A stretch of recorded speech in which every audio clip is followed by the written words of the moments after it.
Hello, hello, yeah. Hi, everybody. Well, this is going to be a new type of presentation in this type of event. So hopefully you'll like it and it will make you reflect on a few things. And then we can do this every time that we have these meetings. So for those who don't know me, I'm Tatiana Pineda Rivera. I'm one of the senior process engineers at the Melbourne Center for Nanofabrication, which is one of the hubs of ANFF Victorian Node. And I've been quite involved in anything related to lab sustainability, clean room sustainability, and apparently now lithography sustainability, which is a new concept that we've just invented. So yeah, in the past few years, actually 6 years, we started from starting a small green impact team at MCN, growing to pioneering an ANFF expert working group in sustainability.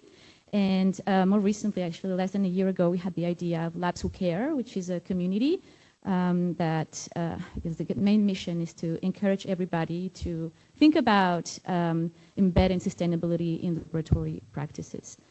So just so you know, I'm going to try to be a bit creative. This presentation is going to have a bit of interactivity. This is the first time I do that. I hope I don't have any technical issues with this. So if you could please scan that QR code. I'm not sure how it works for the people online. I assume it's the same. Just QR code this. Yep. You'll have a few more chances to scan this anyway, so a bit later. Yep. All right, so let's get started. So why do we need to care about lab sustainability? Well, compared to office spaces, I don't know how many of you know these facts, but labs use way more energy, water, and also plastics. 5 to 10 more energy than office spaces, 5 times more water, and according to some figures, 2% of the world's plastic waste come from life science labs. So those are very large numbers, particularly when we know that these are all the, I mean, not all the different types of labs that exist, that all the different types of labs that I could think of. There's probably more than this. They're more specific. You might find yours somewhere there, maybe not. If you don't and you want to be added to that list, let me know. I'd be happy to update that list. But all you need to remember is that the majority of us work on campuses or maybe in industries where working in laboratories. In a typical campus, there will be from 100 plus to 1,000 plus labs. And labs can be very small, they can be very large. So if you think about an organization like a university, the environmental impact of labs is actually very, very large. Why is it large? Well, because of all these aspects that you can consider here. We use a lot of chemicals and materials, single-use items, air handling, plug loads, facilities, water, gases, and retired tools and waste. So yes, so that's one of the reasons why the environmental impact of labs is very large. Most of us, because we are in a direct lithography workshop, I assume most of us work or have work related to working in clean rooms. So with clean rooms, it's all of that, but on steroids, obviously. So everything is amplified. We use a lot of chemicals, a lot of consumable waste, a lot of single-use items. The air handling is always on 24/7 the whole year. We use very energy-intensive manufacturing tools, extensive fabrication facilities, a lot of water usage, fluorinated green gases, and we have a lot of tools as well that at some point we need to retire. So I'm going to first ask you a few questions there. What aspects of lithography processes are the highest contributors to the environmental impact, in your opinion? So now we're thinking mainly with the lithography lens. So I didn't want to include anything related to clean rooms because that's even a bigger topic. But yeah, you can see from here the chemical waste comes very high, running equipment, chemical waste again, consumables, equipment, services, energy, PPE. Yeah, chemical waste is huge. And I'm glad that's the one that you picked first because that's actually the next slide. That's the first thing we're going to talk about. So these are some of the things that I have identified that contribute to the environmental impact of lithography processes. So obviously the chemical waste was mentioned. That's why it's at the top. Substantial use of single-use items. The use of fume hoods, wet benches, and laminar flow cabinets. That's pretty big. energy-intensive tools, and also our use of purifier water, right? So we're going to talk about chemical materials and consumable waste first. I should stress something that I forgot to mention in the beginning of the presentation is that I'm doing this presentation in tandem with Elliot. So Elliot, from the University of Queensland, he's a master at gathering data. And so he shared with me some really interesting data, which enabled me to actually have this presentation. I'm going to ask you a question first. Rank the chemicals and consumables used in a typical electron beam lithography EBL process by their contribution to the overall costs from highest to lowest. So Elliot has estimated, what would be the cost of running a typical, just standard basic EBL process. What do you think contributes most to the cost? Resist. What do you think, Elliot? I think that's pretty accurate, isn't it? Yeah. Resist is pretty big. Yeah, there's obviously many more aspects. So these are Elliot's data. Sorry, I just realized that I haven't really know what time it is, which is not good. Yeah, that's good. So yeah, resist is pretty big. And MIBK is a close second. It's actually very, very costly. And yeah, resist, we don't use that much of it, but the liter of resist can rank from $100 to $500 a liter. So that contributes a lot to the cost. Obviously, I wish I had carbon emissions here. We don't have that, but cost is usually a good, I guess, way to measure the impact of the waste that we generate. We're very good at thinking in terms of dollars, how many dollars we're wasting. So that's why we're talking in terms of costs. Same with cost of single-use items. And I don't know if you knew that one, but cleanroom wipes are actually very, very costly. So when I see my users using 10 wipes just to cover the whole bench because they're paranoid that a little particle is going to jump into their sample, and then they throw them all away. Yeah, it's just, I cringe a little bit because there's a lot of waste and wipes are very expensive. Yeah. So this is all of them together, and resist come on top, MIBK, TMH. So we talked about it, Justin talked about it in his presentation, right? And so not only we need to reduce the use of TMH because of its cost, but also, and this is probably related to environmental impact, but also its toxicity, as Justin mentioned it. So in this presentation, what I want to try to convince you is that we all have a responsibility in this, and we can all make an impact, even with small actions. Lithography processes and working in a clean room actually have a really large environmental impact compared to like a tiny microscopy lab, and that's for sure. But the silver lining is that the bigger the environmental impact of your activity, the bigger is also the impact of small positive changes that you make. So if each of us make 1% change, well, that amplifies because the industry in which we work is actually has a very large environmental impact to begin with. So we were reflecting about some of the very, very, very simple things that we can all do.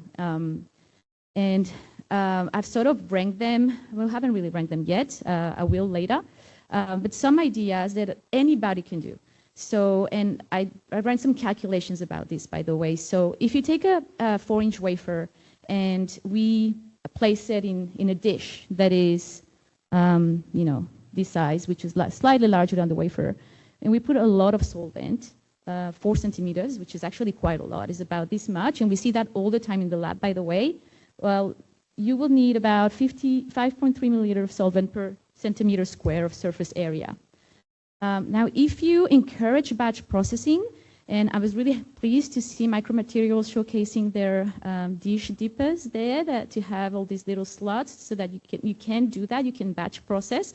Well, you can significantly reduce solvent consumption. So in this example, I just assumed that you will have a dipper with 4 wafers instead of just 1, and so you have a 75% reduction in solvent. Another thing that we can do, and it's also extremely simple, is adapt the size of your dish to your wafer. So how often do we see people developing their 10-inch wafer in a container made for a 6-inch wafer? So they may not think it makes a huge difference, but when you actually run the numbers, when you use a dish that is meant for a 6-inch wafer and you put a 4-inch wafer in there, well, you're using a lot more solvent. And if you used a dish that is adapted to your wafer size, you can reduce down to 64% less solvent used to run that process, which is significant. This also, obviously, this is a bit more obvious, is how much of the liquid do you pour inside your dish? Do you pour about 1 centimeter? Do you put 2, 3, 4? Some people think that the more the better. At some point, it doesn't really make a difference. What's the minimum? That's probably the figure that we need to figure it out. What's the minimum amount I can put for my process to be still efficient? In this example, I just reduced from 2 centimeters to 1 centimeter, and obviously that's a cut down, 50% less solvent. The last reflection we had was about adapting the shape of your container to your shape of your sample. If you put a square sample in a round container, you will use more solvent than if you use a square container with your small sample. It's just pure geometry and logic. So you can cut down again down to 35% less solvent. So these are all things that we can all do right now. We don't have to implement anything. We can just, if you are in a position where you're supervising users, you can encourage them to do that. If you're working in the lab yourself doing these processes, you can just think about it. If you're a vendor, you can also talk about it. And we're just talking about EM. They make their own resist, they have their own fume hoods, the processes, these are things that they can implement as well. So we can all contribute a little bit. Here I have summarized the volume of solvent per sample surface and showing the before and after implementing those little changes that I mentioned. So going from single versus batch process, from large versus small container, etc. Okay, so if we implement all of that, so let's say that you start with a really, really wasteful process. You have this really careless person using, putting a 100 millimeter wafer, a single wafer in a huge dish and putting, I think I put 4 centimeters of solvent, which is a lot. That will use more than almost 1.5 liters of MIBK IPA, which is the most expensive solvent in my example before, right? And not solvent developer. And so if you implement all of that, you can cut down to 97% less use of solvent, which is really significant. If you think in terms of costs, it's just massive. So can you rank these solvents and developers waste reducing actions in order of their impact from greatest to latest? So I'm also testing you a little bit because I sort of mentioned it. I don't know if you paid attention, so let's see.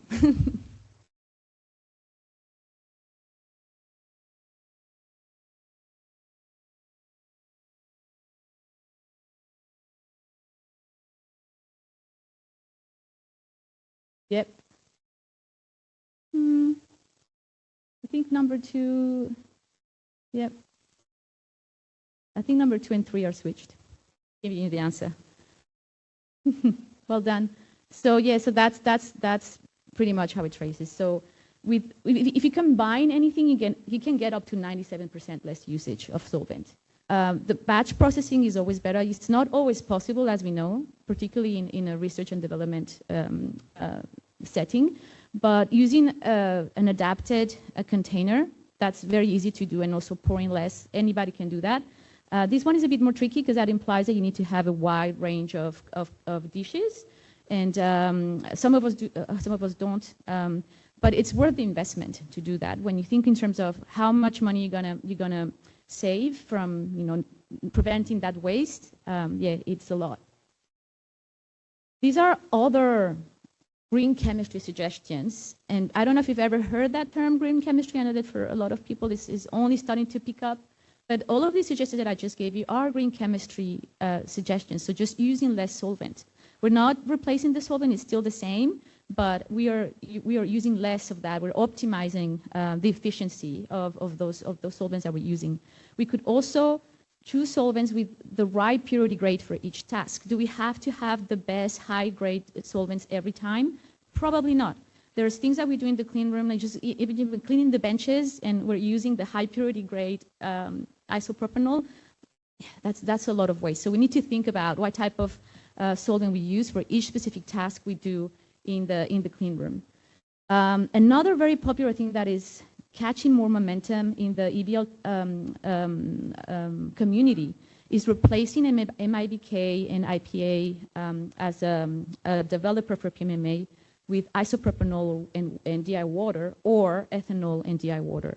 And the people who are really fond of that, they say that actually it's much better alternative of developer than MIBK and IPA. Yet we're so used to use MIBK IPA that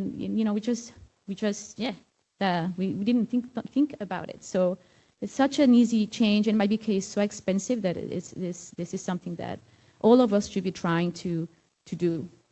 There's other discussions going on about using spray coating as an alternative of spin coating.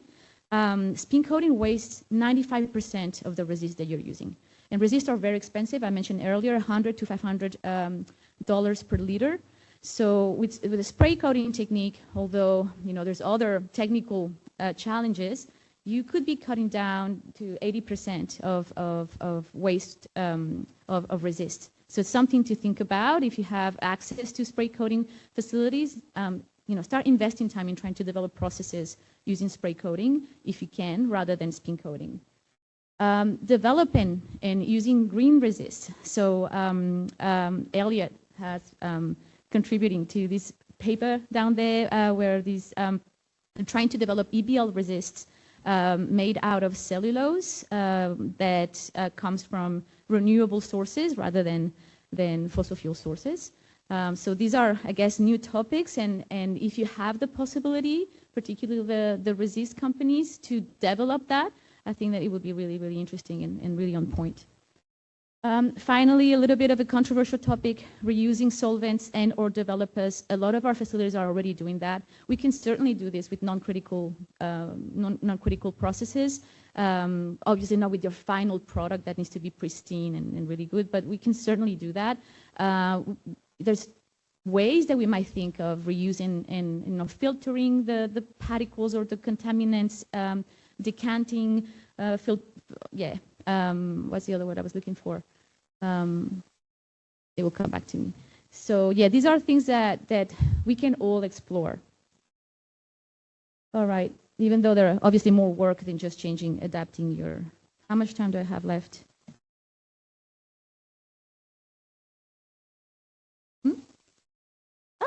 Okay, that's perfect. That's what I was aiming.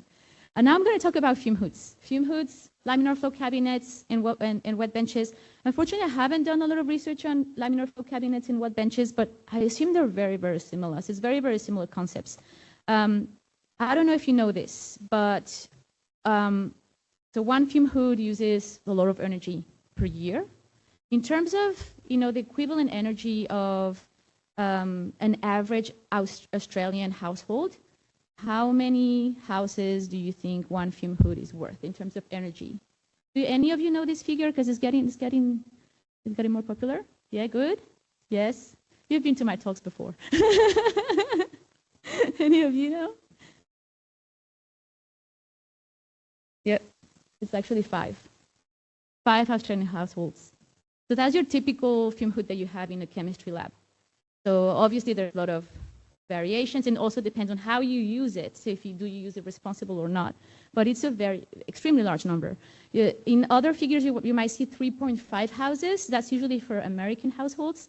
Because, yep, you know what I mean. They're usually bigger houses, and they probably use a lot of more energy. But I ran the numbers for Australian households. It's actually 5. Yeah. So if you consider that MCN has about 14 fume hoods, that would be the equivalent of 70 households per year. Okay, so that's a lot of houses. That's something that we need to think about, and we need to raise awareness about this, because I guarantee a lot of your energy waste goes there. So two very simple things to lower the energy of fume hoods down to potentially 40% energy consumption reduction. Close the sash down. We cannot stress this enough. It's just get into the habit of closing the sash down. It's also for your protection. Fume hoods, sashes are meant to protect your face. So when I see users going like this below, which is, Turn off non-essential services when not needed. Some fume hoods like ours at MCN have an additional laminar flow, which is not needed for safety. You don't have to have it 24/7. So you can turn it off once you finish your process. So just by doing that, we can save down to 157 tons of CO2 equivalent per year. And so we will bring our equivalent of households down from 70 to 42. So that's a considerable reduction. We're going to talk very briefly about water as well. Did you also know this figure? So obviously it depends on your system. There's different systems, but on average, 1 liter of reverse osmosis purified water may require up to 5 liters of tap water, which is enormous. Some systems are more efficient than others, and so it might be like maybe just 1-to-1. I think it's not really possible to have a 1-to-1, but close to 1-to-1. But a lot of the outdated ones are like that. So we need to think about, do we need that ultra high purified water for this process? Sometimes you do. I reckon most times you don't. It really depends on what you're doing. We need to start reflecting about that. Not only we use a lot of water, but this process of purifying water also uses a lot of energy. So that's something we want to think about and raise awareness about. Very briefly, we're going to talk about low temperature freezers because that's another huge source of energy waste in laboratory settings.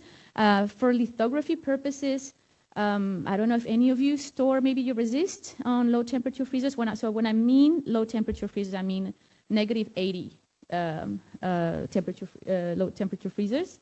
They use, one freezer, uses about 1.5 Australian households, which is quite a lot.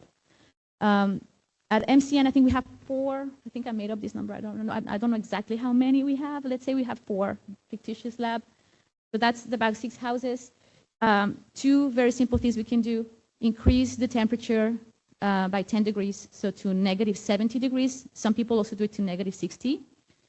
There's more and more data coming out reassuring people that that has no negative effect on samples. I know that scientists, researchers, people are very concerned about the integrity of their samples, but there's more and more data coming out and reassuring that they're actually fine. That's not gonna, it's not gonna lower the shelf life of your samples by that much. Doing the defrost of your freezers annually, that's also very important, so you can cut down a lot of energy waste. So we'll go from 6 houses to, what is it, 3.5. So just by doing that. Yep. So there's many other areas of improvement in lab sustainability. Those are the ones that I thought were more relevant to lithography processes, but you can, I'm so sorry that it didn't come out well at all. But obviously in leadership, training, education, we need to educate everybody, including people at the top. They need to prioritize this. So we are in a climate crisis, and this needs to be embedded in every single thing we do. We just have no choice. So we have to embed this in everything we do. So that message should resonate with hopefully everybody, including the professors, the lab managers, everybody. In resource waste management, you can barely read that, but I mentioned that already. In infrastructure and equipment, like probably students, people working on actually the labs, we don't have a lot of say in this. We have a say in this when we're actually purchasing new tools or new facilities for the clean room. And then green chemistry, sharing and optimizing tools as well. Okay. So lots of benefits from implementing this. Obviously, the impact, the reduced carbon emissions, the reduced waste of water and reduce of waste in general.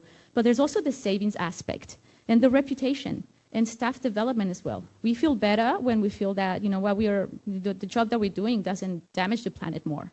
So in terms of savings, I just wanted to go back to this slide that you might recognize from the beginning. I did mention that something like IPA was extremely expensive. So look at those numbers. If you reduce 97% of the waste in developer, in this case, we can save down to $269 per wafer. Because MIBK is so expensive. So obviously in this example, I chose a very, very dramatic example of someone being extremely careless and using 1.5 liters for one wafer. But we do see that in the lab. So it does happen. So yeah.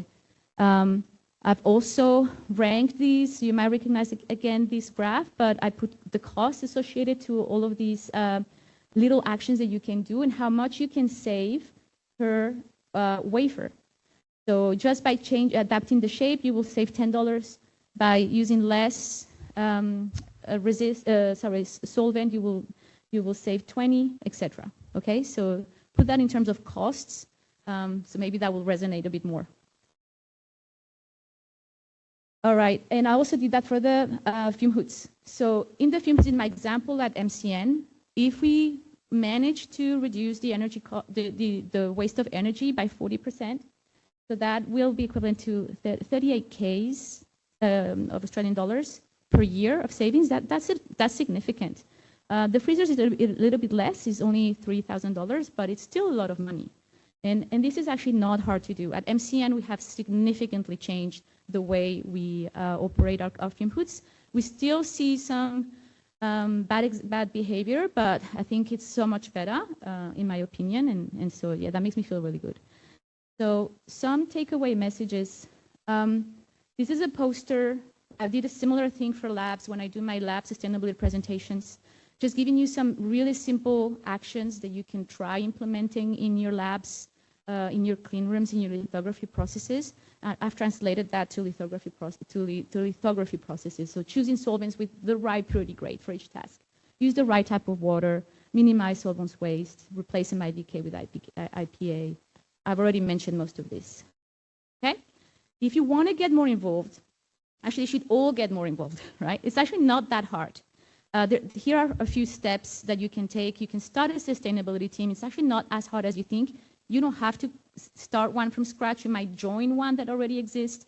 And again, anybody can do that. You can join a sustainability program or community. Universities, they all have a local sustainability team, and they're actually looking for people with interest. Staff and students, you can just be involved. And the leaders, please care about this. Please empower your champions. Please use that in your strategies. Very briefly, because I only have 3 minutes left, Labs Who Care is the community that we're trying to start. So the mission is to gather just people who are passionate about implemented lab sustainability practices in lab operations. We're a community, so it's essentially an email forum where you can share your questions, you can answer questions for somebody else. We can also empower you to go and give presentations just like this. I can also share my slides if you like the pink and the greens. And you can go to your own scientific, conferences and try to raise awareness about the importance of changing the way we do science and the way we operate in labs. We have all these resources that you can also use that I've already mentioned. This is the Labs Who Care sign-up form if you want to do that. I did have one quiz. Do we have time for that, or questions, or both? 2 minutes left, right? 2 minutes left? 1 minute? All right. So just a little quiz. If you can just join the same way. Actually, it's actually 2 quizzes, but yeah. So they have 30 seconds to answer that one. Which of these sustainability actions are considered green chemistry initiatives?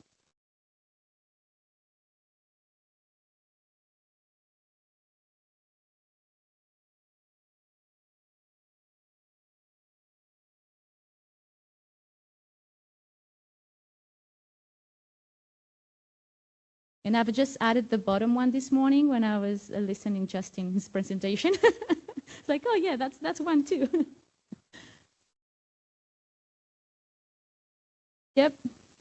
So all of them, pretty much all of them are considered green chemistry.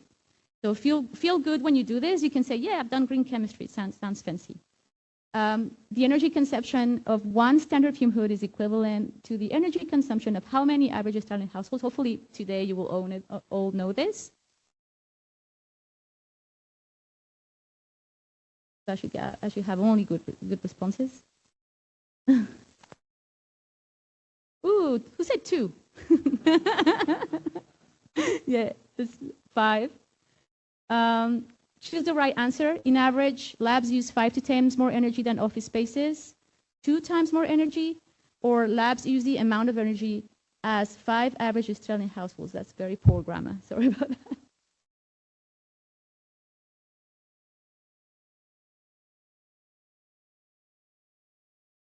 Yes, so it was 5. It was 5 to 10. Okay, last question. Small actions can lead to big impact. Who can contribute to change laboratory principles?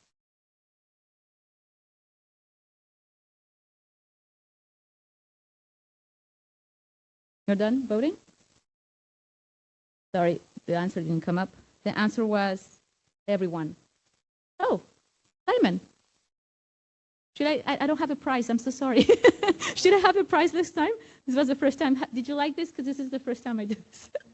All right, if you have any questions, please come and find me. I'll be around. Thank you.